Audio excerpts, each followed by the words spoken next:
Assalamu alaikum and hello everyone, welcome back to the Authorized Personnel channel. My name is Ahmed, I'm your host. Thank you so much for joining us again. If you haven't already, make sure you hit the subscribe button. We're also on Apple Podcasts and Spotify. And if you enjoy the episode, make sure you give us a big thumbs up. I'm very fortunate to have two guests on the podcast with me today, both fourth-year medical students, student Dr. Yunus Ahmed, student Dr. Obaid Razi. These guys are at the tail end of their medical school journey. I really want to take a chance to dive into their experience over the last 4 years, look into how they decided the specialties that they're applying to this match cycle. It's an amazing, incredible, and exciting time. Talk about how they refine their applications, and finally see how they're prepping for interview season. So guys, alaikum, thank you for joining me today. Thank you. Before we get started, I'd love for you guys to introduce yourselves to the audience. Okay. My name is Obaid Razi. I'm a fourth-year medical student, like he said. In my free time, I like to do art and play basketball. And this cycle, I am applying to family medicine. And then we'll see if I decide to go the sports medicine route from there on. And my name is Yunus Ahmed. I am a fourth-year medical student. I want to go into radiology, specifically diagnostic, and thinking about musculoskeletal radiology as my subspecialty. Might dive into a little bit of interventional as well, but we'll kind of see. Just got to get into radiology first. But what do you do in your free time? I like to sing. I like playing basketball, usually with Obaid. Awesome. Yep. Thank you so much again for joining us. I want to jump right into it. You guys are at the tail end of 4 long years. That's not including college, high school, everything that led up to it. How does it feel right now? It feels good. It feels good to be at the end. When people were telling me about, how long it's going to feel and how long it's going to be and the rigors of medical school, they weren't joking. It definitely was as hard as they said it was going to be. But I'm glad I'm through it now, and it just feels good. It feels good to be at the end of it. Mm-hmm. Way better than the first 2 years. If you asked me in second year, hey, how do you feel? I would have been like, don't talk to me right now. I think it's also like a really natural progression as well. You slowly get more introduced into the clinical medicine, and that's kind of what you want to do. So in the beginning, it's all about books, and those are usually kind of boring. And then when you kind of really go into seeing patients and stuff like that, that's when it becomes more exciting. Mm-hmm. So I like that transition as well. And you wouldn't want to be thrown into it first year either, because you'd have no idea what's going on, and you just feel even more useless. Even in third year, sometimes you just feel it's so useless because how little you know. But then as you get the ropes, then it feels a lot better. Would you guys do it again?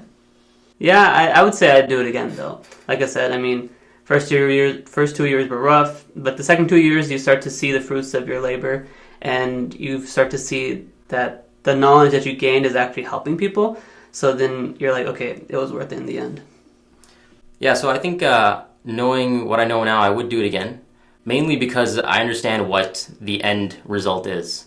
I think it's easy to get sort of stuck in the weeds in the beginning, especially when you're studying a lot. You feel like, when is this all going to end?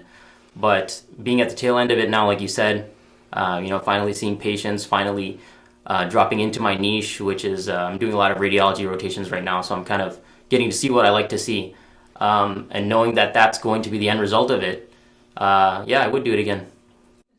I like to ask everyone I talk to about this on the podcast because it's very inspiring to me what people overcome in challenging times. What were some of the toughest hurdles you guys had to overcome during medical school? Yeah, I would say that especially the first 2 years when you're studying a lot, you kind of lose track about all the other things in life, all the things that matter. So me personally, I was neglecting a lot of things, neglecting talking to my family sometimes. I would prioritize studying over it. I would prioritize studying over working out, having fun. I actually got to the point where I would feel bad about having fun. And that's when I knew I was at a dangerous point. So I recognized that in second year, and I started transitioning away from being so anxious about tests, being so anxious about medical school in general, and realizing that this is actually going to be a part of my life, and I can't let it consume me. So that kind of goes back to my point of how I matured a lot through my medical school journey. Yeah, exactly. It's just that time management aspect of how much are you going to let med school take over your life, and trying to balance, trying to keep your sanity and not, neglecting your education in any means, but also trying to remember at the end of the day that you're human and you need to just de-stress at times. It's funny you guys brought this up because that was going to be my next question. What's a good way to prioritize a balanced lifestyle? So the transition I made when I sort of came to that realization that I need to kind of dial back on how much I'm studying in order to prioritize other things in my life is I made a transition from sort of time-based studying to goal-based studying. So when I first started medical school, I'm like, I'm going to put in 8 hours. And if I didn't reach that time goal, then I would start feeling bad about, that, I didn't reach the time goal. So later I made this transition to I'm going to complete these tasks, and however long it takes, I'm going to get it done. And I'm going to be content with that. Mm-hmm. And for some reason that just worked out better for me. Rather than a time constraint, having a goal constraint was much more reasonable and much more conducive to having a more stress-free time in medical school.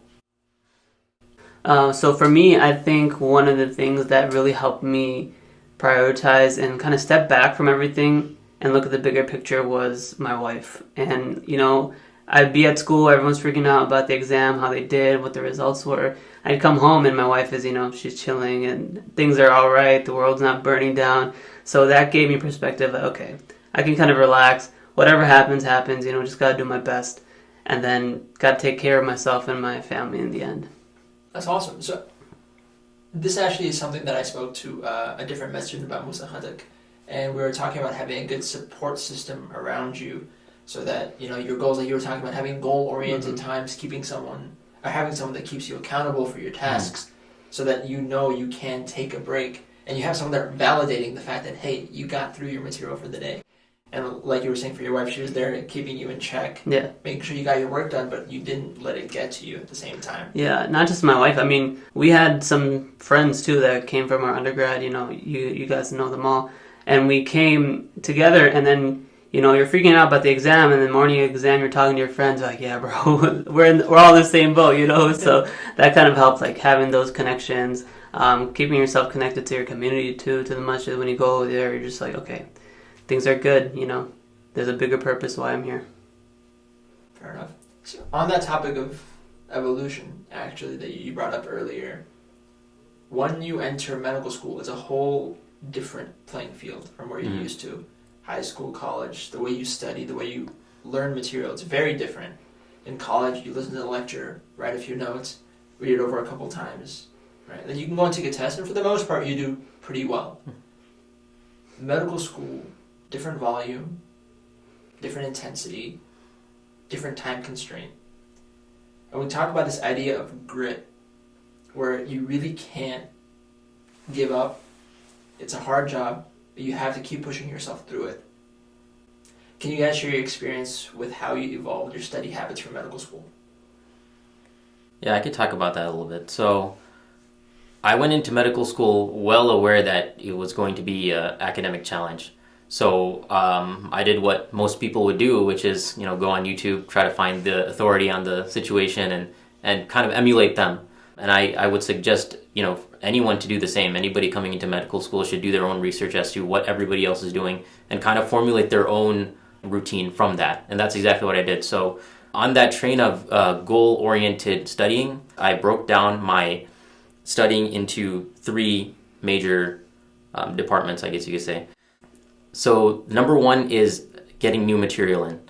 And there's 2 paths for that. You have your med school lectures, and then there's external resources. So when it comes to your med school tests, obviously they're going to come from the lectures, so you have to pay attention to that. And then for boards in specific, a lot of the external resources are going to address boards much better. So, I would suggest that everybody do their own research as to who's the authority on which subject, but in general, people like, the creator of Boards and Beyond and the creator of Pathoma, they have videos that are very comprehensive. So you can use those to attain that new information for boards. The next thing is retention. So there are a lot of different ways people retain information. Some people write it down and they go over it over and over again. But the more vogue method, especially in medical school, is to use Anki, for example, Anki or Quizlet famously, there's the Anking deck, which is essentially a pre-made deck of flashcards of all the different very famous resources. So you do the resources to attain the new information, and then you have a pre-made deck of cards that test you on everything, which is really great. And the way Anki works is that it's an algorithm that sort of presents you the information at different time segments, such that it makes sure that you always have that information in your mind. If you know it well, it will show it to you less often, and if you know it less, if you know it poorly, then it'll keep showing it to you over and over again until you get it. So I like that for retention. And the last thing is testing yourself. So for medical school, every medical school is different. Some of them are going to have actual lectures where the lecturer has a question portion, or they might have a completely different class just for the questions. So you can do that for your med school tests. On the other hand, for boards, there's a lot of tried and true sources like UWorld and Amboss, and those are very good as well specifically for boards. So I would kind of compartmentalize how I'm going to study for med school and how I'm going to study for boards. So those are two very different things, actually. So just to sort of go into what you talked about, you mentioned attaining new knowledge, which, as you mentioned, kind of the general routes is your medical school lectures. Mm-hmm. These are written by your professors based off of the textbook that they follow in class. It does match up with board resources, Boards and Beyond, Pathoma, and so on. But they'll have nuances such as maybe some new research, things right. like that the professor might be more privy to that they'll add on mm-hmm. for your general knowledge, but isn't necessarily going to be tested on boards. Right. And then you mentioned Boards and Beyond and Pathoma. A lot of students will supplement their medical school lectures with Boards and Beyond and Pathoma for that rigidity, that structure, that mm-hmm. added repetition. So that makes a lot of sense. For Anki, which is what you use for retention, that's kind of one of that's one of the things that most med students talk about right. using. I personally struggled with it because I didn't like the idea of using flashcards. But the ideology is generally the same, where you retain material by repeating it over and over and over. Sure. The benefit of Anki is that it's structured for you, exactly. and you don't have to make your notes yourself. Some might say, oh, make the cards yourself and use that because you'll learn better. Making cards takes a lot of time. Exactly. So I can see the benefit of that, but that's just how I saw it, is that I would rather go over the notes myself and repeat it again and again, but essentially the same structure. Yeah. And the third thing you mentioned regarding testing yourself with questions, some students get it from professors, whether they have it in lectures or they have separate, extracurricular time set out for that for students in the med school. Other resources include UWorld and so on and so forth, which students tend to use that during their second year to prepare for actual boards, and in third year preparing for their second level exams as well. But you do have to add the added superiority of Anki. Just it has that one leg up because of that spaced repetition part of it. Because you can be like, okay, I'm going to look at my notes now, I'm going to look at it at the end of the week, and when the exam comes, but Anki's like, no, this card was hard for you, you got to look at it now. Mm-hmm. You got to look at it tomorrow, and then you got to look at the day after because you're still not getting it. That way it's kind of tailored and it tells you exactly when you need to know it. Right. Did you guys change your study habits? Because it sounds like you came in with that study plan in mind. I know, but you had something similar. But how did you guys evolve, if at all, that study plan? So for me, one other challenge that I had in the beginning was just getting used to the amount of the content. And so this whole 3-step process wasn't that easy for me. I was mostly focused on the first step of just attaining all that knowledge. I don't think some people realize that when you're in college, you max out 18 credit hours, right? But med school is 33, 34 credit hours, mm-hmm. So that's how much you have to learn in comparison to undergrad. And so just keeping up with the lectures and all the material was a difficult part of it in the beginning.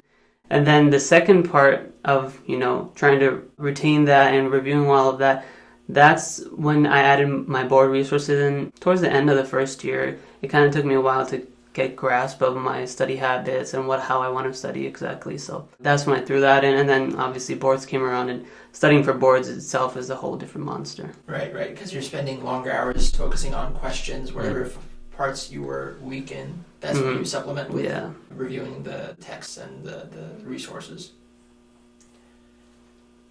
Looking back on the last 4 years, if you could go back and give your younger self one piece of advice, what would it be?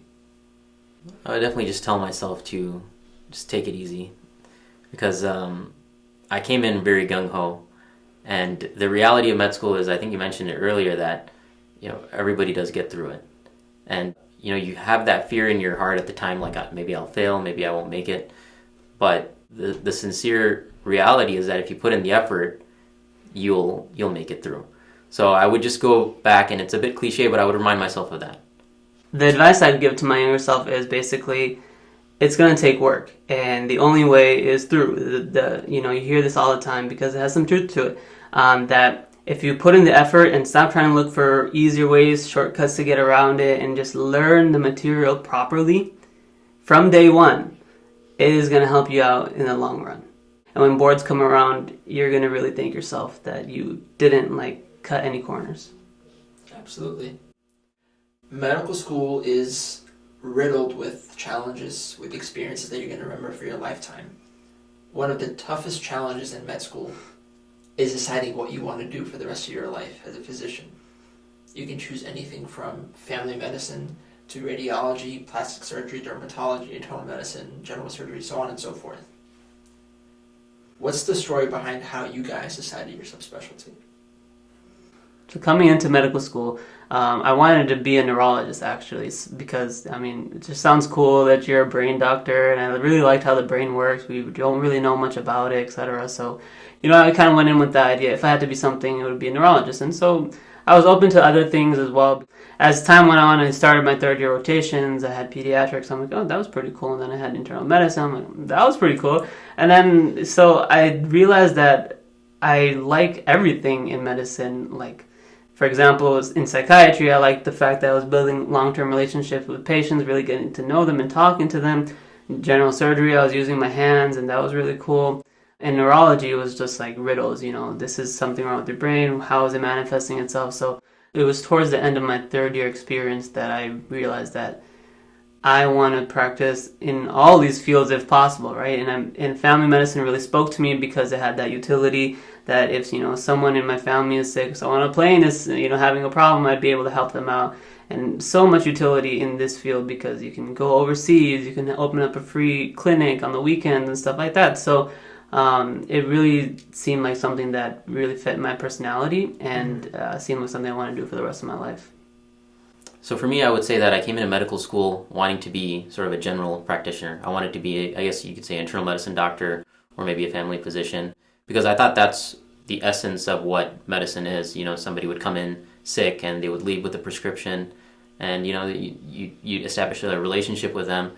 And I actually realized that I was pretty naive in the beginning. I didn't actually know the scope of medicine.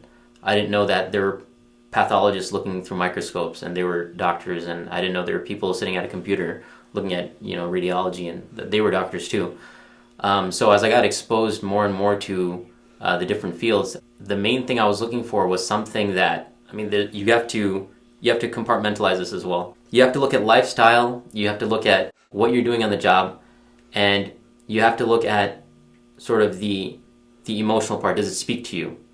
I liked the wide scope within radiology. You can see everything from the brain to the foot, and everything in between, and in different ways too. Ultrasound, MRI, CT. There's different ways to look into the body. As I went through medical school, I realized I really liked learning new things. That part of medical school really spoke to me. I enjoyed it. I enjoyed the first 2 years and the preclinical years. So I just like the wide scope, and I like the academics.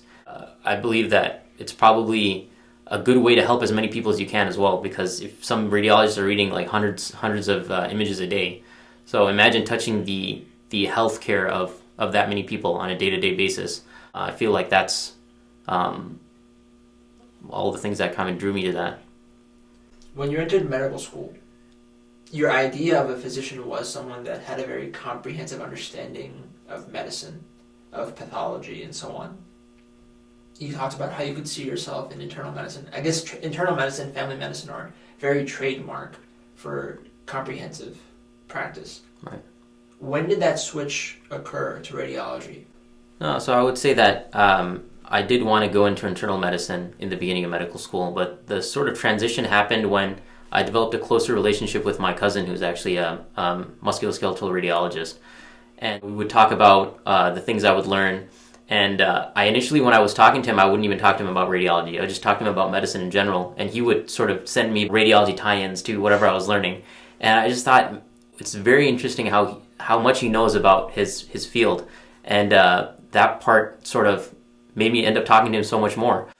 And through our conversations, we sort of developed a mentor-mentee relationship. And I knew him very well, and I knew his lifestyle, and it's honestly something I saw myself doing as well. And I think that's a very important thing to tell medical students, is that when you're in this field, you need to find that person who is living the life you want to live and sort of develop a mentor-mentee relationship with them. And I think that's a very powerful relationship, and it could teach you a lot, and it could get you pretty far. Awesome. No, that's wonderful advice, because again, this is something you're going to be doing for the rest of your life. We all have our inspirations, our reasons behind why we went into medicine to begin with. To find your niche in medicine, there's a saying, if you love what you do, you don't work a day in your life. In medicine, when you're helping people day in and day out, it's very easy to get burnt out. It helps create a sense of wellness for you if you actually enjoy what you're doing. So that's absolutely a wonderful point. So we've talked about your experience over the last 4 years briefly, albeit. We talked about picking a subspecialty, and now comes probably the scariest part of the last couple of months for you guys, the application, putting it together. Walk me through what that's been like. So the first part of the application process that begins before even it opens, so it opens like June 1st of your 4th year. But before that, during your 3rd years, you want to start looking for attendings and doctors that are willing to write you a letter of recommendation, people you've rotated with. So you kind of have to keep that on your radar, that when you're going through our rotations, hey, I kind of bonded with this doctor a bit, and I think he thinks well of me, he thinks highly of me, so he'll probably write me something good. So just keeping that in the back of your mind, because like you said, you need at least 3 letters of recommendation and maximum 4, so it's not that easy to get, so that's something that we had to keep in mind.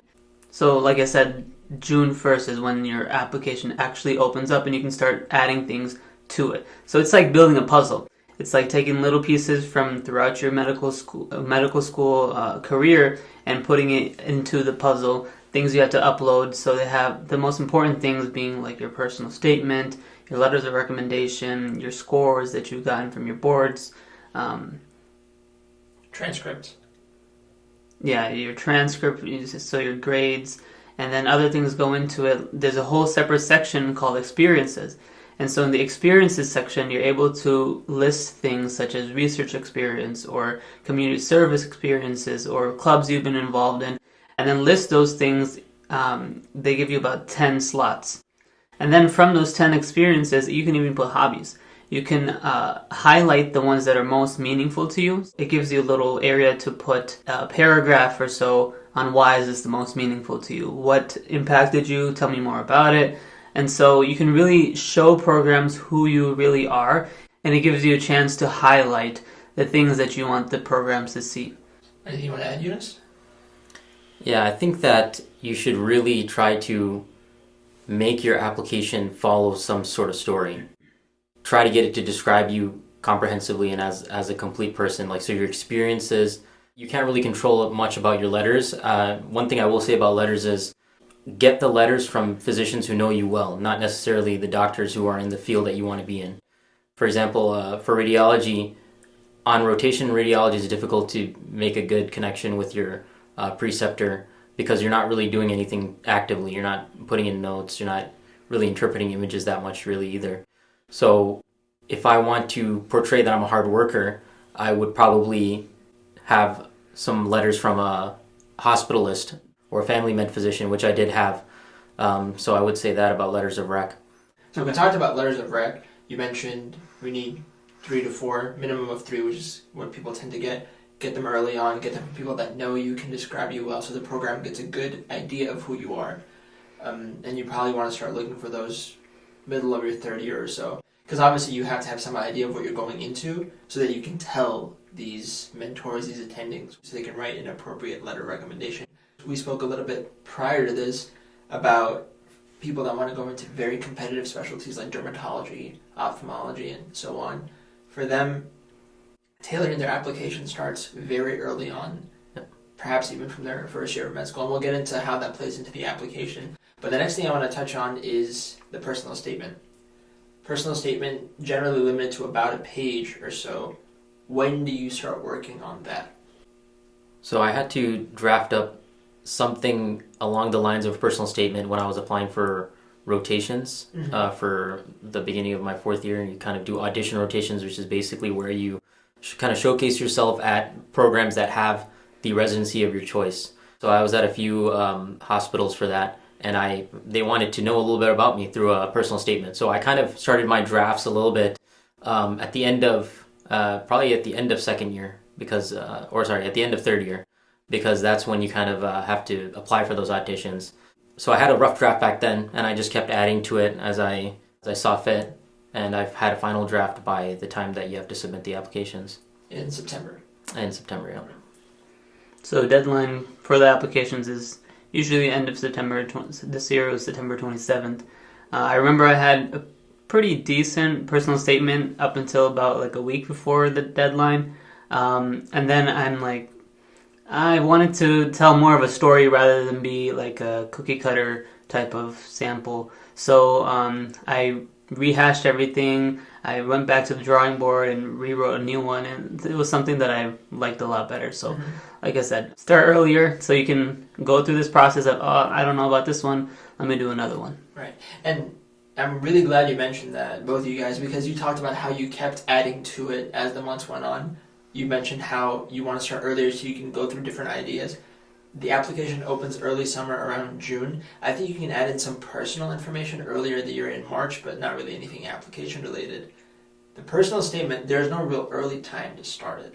The earlier you start, the better, because you're going to go through multiple drafts. You're going to go through different versions, ideas. I scrapped my personal statement so many times because at the end of the day, this is what you're presenting to the program, showing them this is who I am, I want to be at your program, and this is what I have to say about it.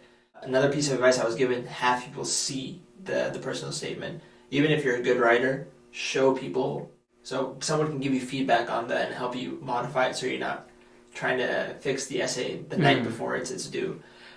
Awesome. Next point. We talked about letters of rec, we talked about essays, extracurriculars/hobbies.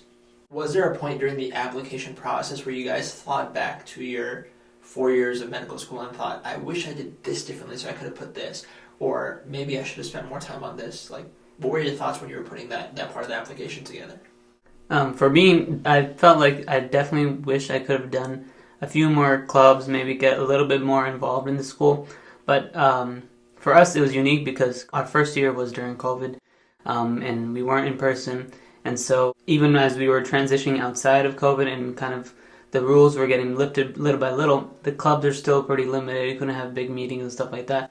So that was kind of like a lost opportunity. But I would still find more ways to get more involved, if not in the school, then in the community. Mm-hmm. And just to add, you want to showcase experiences that speak to you. So for example, you like art.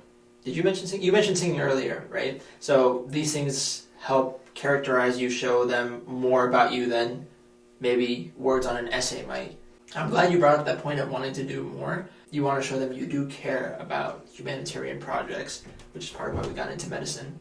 And despite having time limited during COVID and just medical school in general, being able to take those opportunities and run with it is a showcase of how much you care about what you do.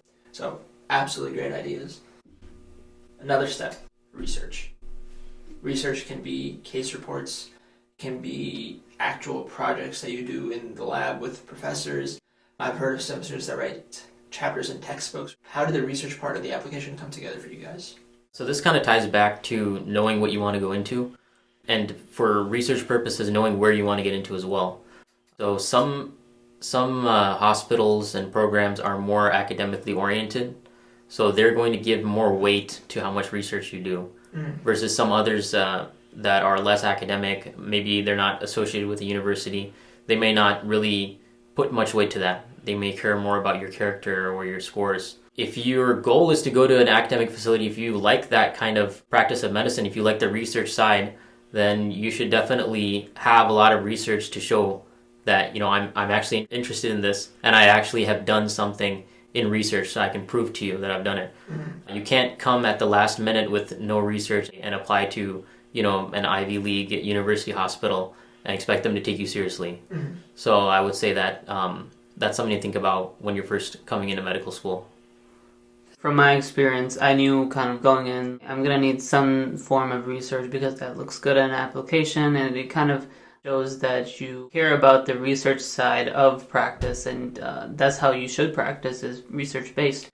So I put it on my radar that I need to find somebody, like a teacher, that can kind of take me in and be a mentor. And I was able to find that one faculty member who kind of took me on board, and he said, hey, I have some research and you can jump on there and let me give you something to write and look up. And that was pretty much my experience. And so I was lucky enough to be looking out for that, number one, and then find somebody who was able to help me, because not every student gets the opportunity, right? That's the hard part, is finding someone to do it, but doing the research itself is not too tedious or not too difficult. I think you guys made great points. One is having an idea of where you want to end up, and it's, even if you're not sure where you're headed, it's never a bad idea to do more research. You're essentially diversifying yourself and increasing your skill set. So absolutely great point to have that idea head on and try to aim for a higher goal. And then support system isn't just someone that helps you relax, but someone that guides you, mentors you. Your cousin, how they helped you realize you want to do radiology. In your case, someone that helped you get footing in research. Because at the end of the day, when you're entering this field, you're not sure where things are headed, and you need people to guide you along the way. So absolutely great points. I think we've covered a lot of the main parts of the application. You touched on auditions. So like I explained, auditions are when you sort of showcase yourself at these programs. It's like one of your clerkships, except it's an away rotation. So it's not at your home facility, it's at some other facility. And you kind of want to do it where you want to end up. So when I did them, the thing I made sure to do is I went and met with all the important people in terms of getting admitted into the program. I met with the PD, the APD. I made sure to be on good terms with all the residents. Everybody kind of has their eye on you, and it's kind of important to maintain a certain demeanor there. So that's kind of what an audition is, and when residency application time comes around, they'll remember you, and they'll hopefully extend you an invite and rank you. When they see your name, when they see your face, it should pop up, hey, I remember that guy. And hopefully I remember that guy for something good and not for something bad, and that's what the whole purpose of the audition is, so you can make an impression. Okay, going back to what we said, making those personal connections in real life make a difference. One thing you mentioned about auditions and making a good impression, how you might get an interview, that's one of the best ways to create an opening for yourself to get into a residency program. If you audition at a hospital with a program that you like, you put in a lot of hard work for that month. Whether or not your application meets the same high standards that the rest of their applicants do, that audition sets you apart because A, not everyone gets an audition. B, they have something tangible to compare you to. You're not just words, you're not just experiences. And it goes back to making an impression of yourself that's comprehensive. They have something that they can compare you to. They can compare your social skills, they can compare your work ethic, your punctuality. All these things come into effect that you now have an advantage of presenting to the program beyond just the paper application. So auditions are super, super important. And generally speaking, people try to do them earlier on in the year, such as June, July, August, September, October. They want to get that in before application season goes out. Programs can extend interviews until the end of February, I believe. So if you can get an audition even up until then, and there's a chance, you go for it. If you get an audition, you take it.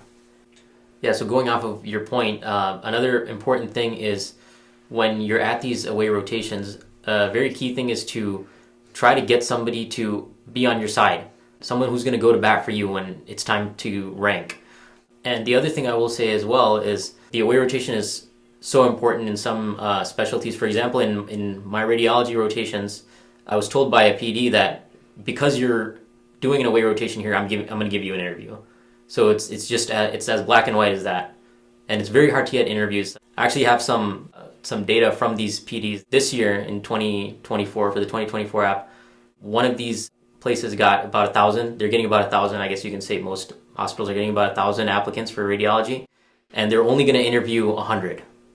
So 10%.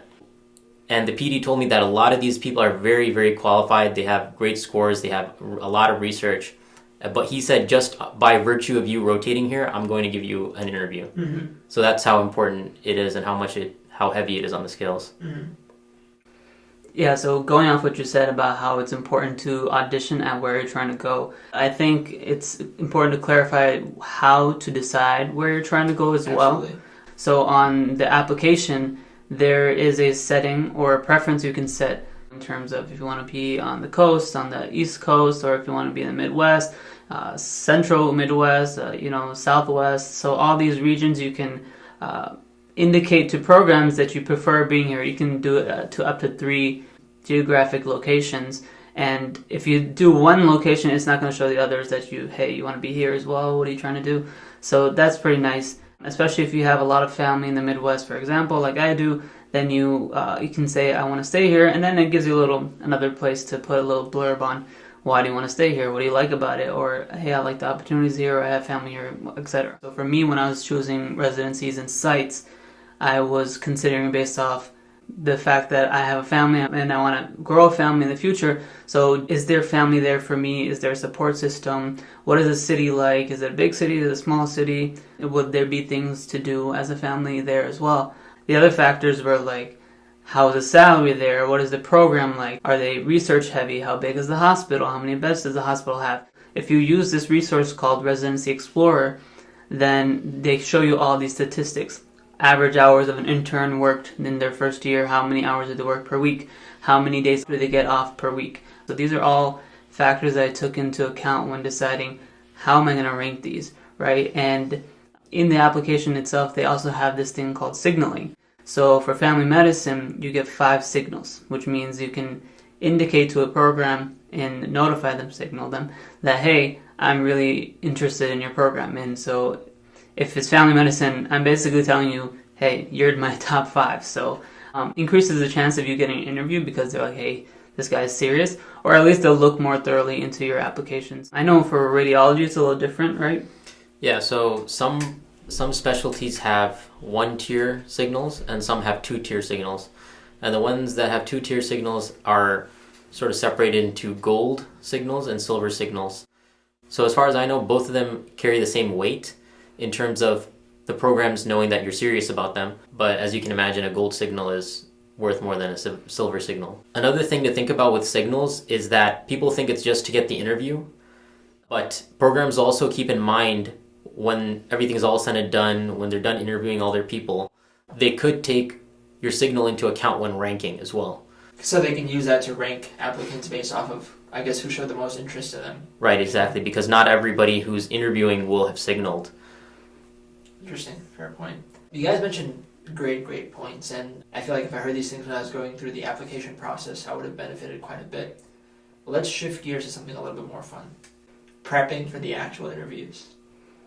What's your guys' game plan heading into actual interview season? So the way that I am starting to prep for interviews is by first reaching out to people who have been in a position of interviewing residents. So people who have been program directors or chief residents. So I have a cousin in my family who has some experience, and so I can get their perspective. Hey, when you're interviewing, what do you kind of look out for? So talking to people like that, if you have a resource like that, I feel like is really valuable. Mm-hmm. I think an important thing to look at is really researching the programs. Because once you get that interview, you may not know all the programs you applied to when you first applied them, because maybe you're trying to apply broadly, maybe you're trying to cast a wide net.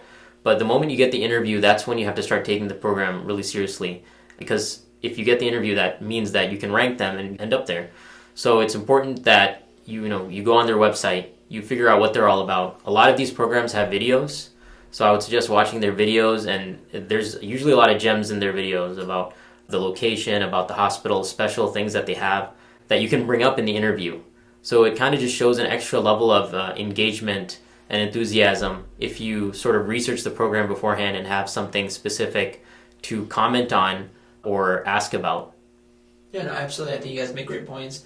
there's always a step you can take before starting. So reaching out to residents, reaching out to administration at a program, see what their perspective is on applicants is a great way of starting. Researching a program is one of the most important things you have to do before starting. Going over their curriculum, going to their residency page, you can get that from the ERS application, or go to just Google the program and look up their page, look up their current residents, see if there's anyone there you know. There have been so many programs where I've interviewed, and the night before I'm just reviewing the roster of residents or going over the information for the PED, APD. Usually there's like a little biography they put of things they like to do, their background and studying, and there's people I've recognized, or there's hobbies and activities that they do that I can connect with. All these factor in when you're actually in the interview because they become talking points. And it's like you said, it shows that you went out of your way to do the work. It may sound like it's kind of expected, but you're always going to have that leg up when you go out of your way to do that work. Another thing is to look up commonly asked questions. So when you're in an interview, kind of like right now, you're going to get asked questions that you may not be aware of, or maybe you may not have thought of. And they're fair questions, they're easy questions. Tell me about yourself. And you're going to say, Freeze up. Exactly, you freeze up. And that's given since you're in an unfamiliar environment. Maybe you're not someone that talks about yourself that much. Either way, you want to look up these questions and have some form of an idea of what you want to say. For example, Obaid, you said you're an artist, you're probably going to bring up that during your interviews. You mentioned basketball, you mentioned singing. That's probably going to come up in your interviews.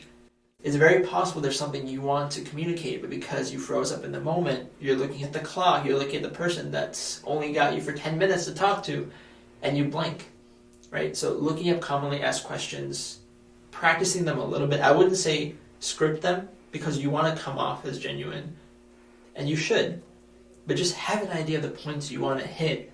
The program director, assistant program director, they're going to know you're nervous, and that's okay, but you still want to give them something to go off of for them to be able to rank you appropriately. And you look prepared. Yeah, that's the big part, yeah. Absolutely. Another fun thing actually they do during interviews, besides asking common things like tell me about yourself or why did you like this field of medicine, they'll ask you unique questions. So one common thing you'll get asked is an ethical dilemma. I remember I got asked one where I was supposedly in the scenario, I just got off a 24-hour shift. I had already signed off to an incoming resident, and as I'm about to walk out the door, the patient that I just signed off codes, or something goes wrong, and we get called back. And what do you do in that scenario? And however you answer it, the point is to show them that you're thinking about the question. If I just jump out and say, "Oh, I'm gonna go take care of the patient," well, tell me how you got to there. It sounds weird because you're like, don't they already know I can think or process information? But they want to know your reasoning, right? It's not just a matter of what you're telling them, but how you're getting there. Another interesting question I got asked was, what's a book you've read in the last 6 months that has a lesson you can extrapolate and implement in your life? Fortunately, I had been reading a book, so I was able to talk about it.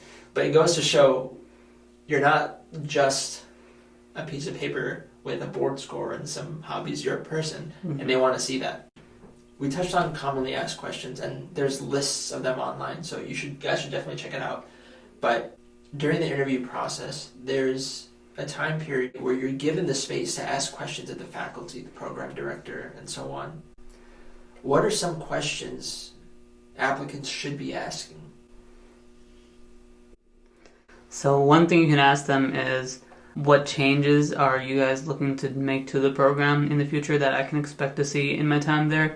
That kind of makes you seem like you're thinking about the future, you're thinking about, are they kind of proactive and evolving with the times, etc.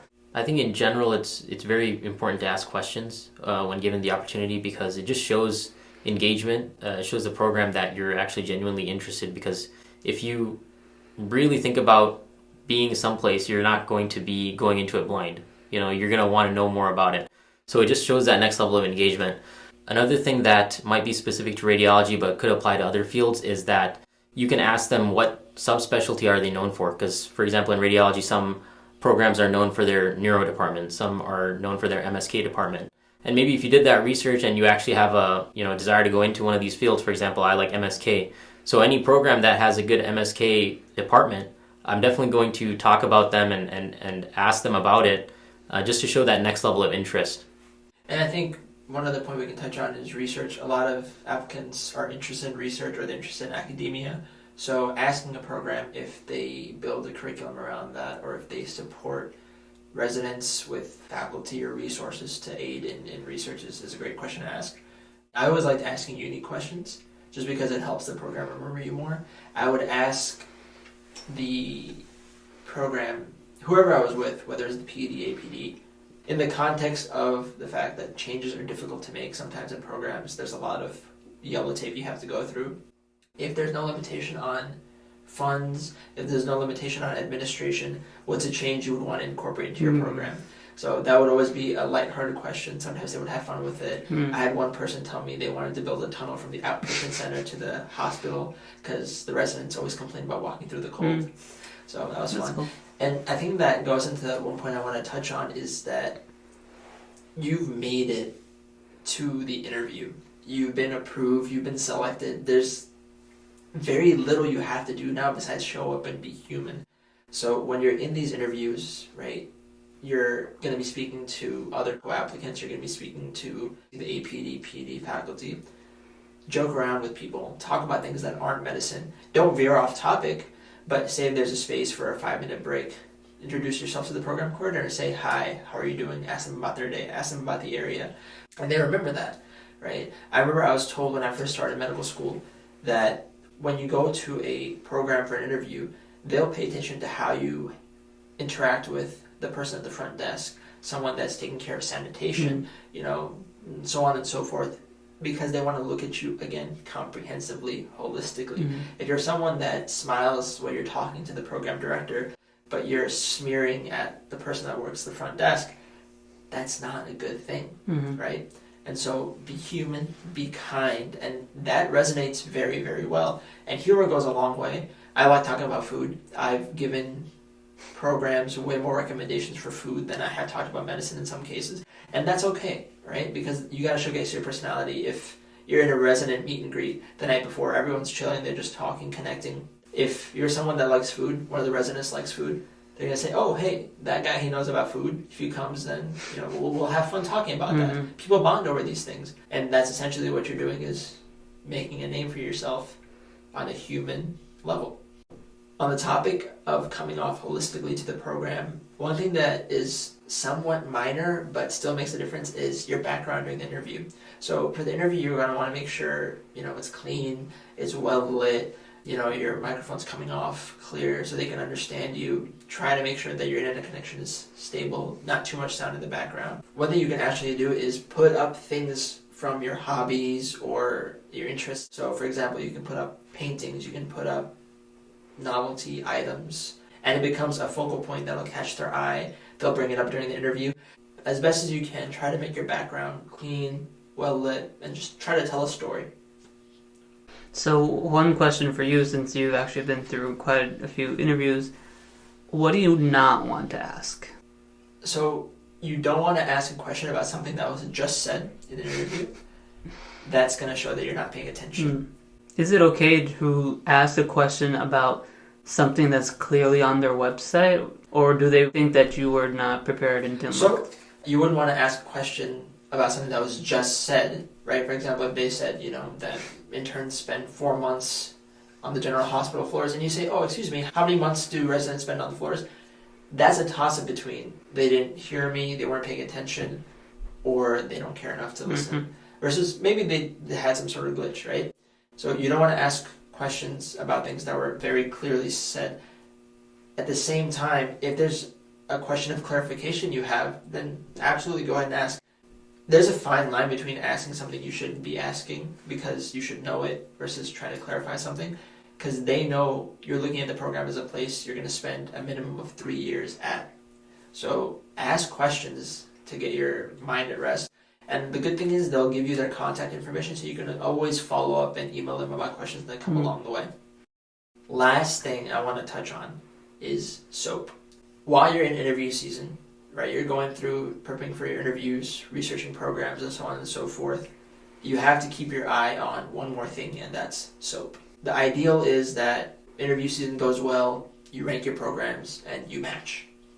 In some cases, that doesn't happen.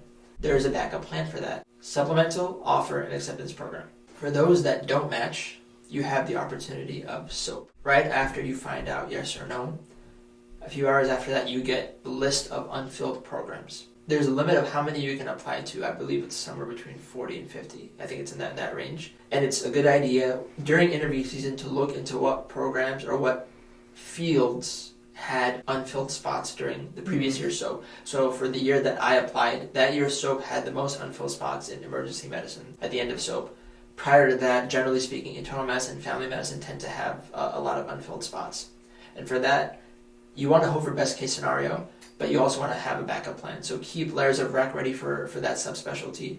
And so what happens is, if you don't match in those couple hours, you look at the programs and you send out the applications. For the next couple days, you have rapid fire interviews, and they're broken up into different rounds. So you have a round of interviews where programs can call you, talk to you about their program, get to know you, and then the next round they can extend you an offer. You have the opportunity to accept or deny that. If you deny that, then you may or may not get another interview offer. With every round that passes, there's less and less spots available to match. And by the end of the week, after SOAP ends, you have Friday where you find out where you matched. And that's kind of how the process goes. I would highly encourage all you guys to look into actually how SOAP works. I briefly covered it, but go over the timelines, go over the deadlines, all that stuff. I remember looking over it several times just to make sure I had everything should I have to go through SOAP. And it's just a matter of being prepared as best you can as an applicant. We covered a lot of topics today, a long conversation, and I really appreciate you guys for joining me. Any final words for our audience? So if you're still in med school and you're on your medical journey, then don't worry, you'll get through it. We're living proof of that. And for all the applicants out there, including us, don't stress too much. And you're doing the right thing by, watching podcasts like this and probably other resources. And just be stress-free, take all the information that you're learning and do your best and kill those interviews. Awesome. Thank you guys. Thank you, sir. Thank you.